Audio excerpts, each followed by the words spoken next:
Good morning mga kapasada, ito kagigising ko lang, tinangalin ako ng gising kasi siyempre coding ko ngayon, wala akong biyahe. Kaya napasarap ako ng tulog, siyempre minsan lang to sa isang linggo tayo magpapahinga. Kaya lubos-lubusin na natin. Binuksan ko na agad yung kaldero kung may kanin na. At siyempre kakain tayo pero di ko alam kung anong ulam. At sabay inom muna tayo ng tubig. At tiningnan ko na rin yung munting ref namin na maliit kasi kung anong pwede maluto dito. So ayan, may nakita akong pritong tilapia na tira namin kagabi.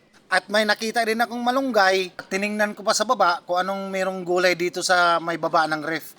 Ayun, may nakita akong 2 piraso na talong. So pwede na to. Gawin ko tong dinengdeng. Di ko alam kung anong tawag sa inyo pag ganitong luto. Tingnan nyo kung paano ko lulutuin. So ayan, kumuha na kagad ako ng rekado. Luya, tapos kamatis, tapos sibuyas. So ayan, yan lang naman ang rekado niyan eh. So ayan mga kapasada, sinalang ko na yung kalderin para umpisahan ko na yung luto ko. So nilagay ko na lahat, sabay-sabay na, sibuyas, kamatis, tsaka luya. At nilagyan ko na rin ng tubig. At nilagay ko na rin yung pritong tilapia. Sabay-sabay na yan sa pagkulo. At syempre, di matatawag yan na dinengdeng kung hindi mo lagyan ng bagoong isda. Yung pinakasabaw ng bagoong ha, yun na kasi ang pinakaasin natin at malasang malasa talaga ang dinengdeng pag mayroong bagoong isda.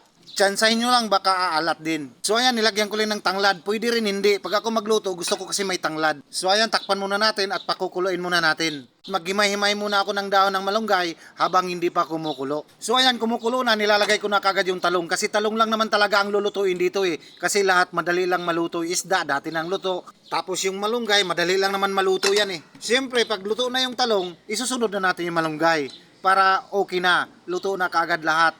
O ayan, nilalagay ko na yung malunggay. Isang kulo lang yan, luto na yan. At syempre, tikman ko muna kung anong lasa niya. So ayan, malinamnam. Mapapasarap ka talaga sa kain dito mga kapasada. I-try nyo lutuin mga kapasada. Napakasimple lang lutuin ito. At napakasimpleng ulam din ito. Pero masustansya. So ayan, luto na. So ready to serve na ako sa aking sarili. Sa labas na ako kakain kasi sa loob masyadong mainit.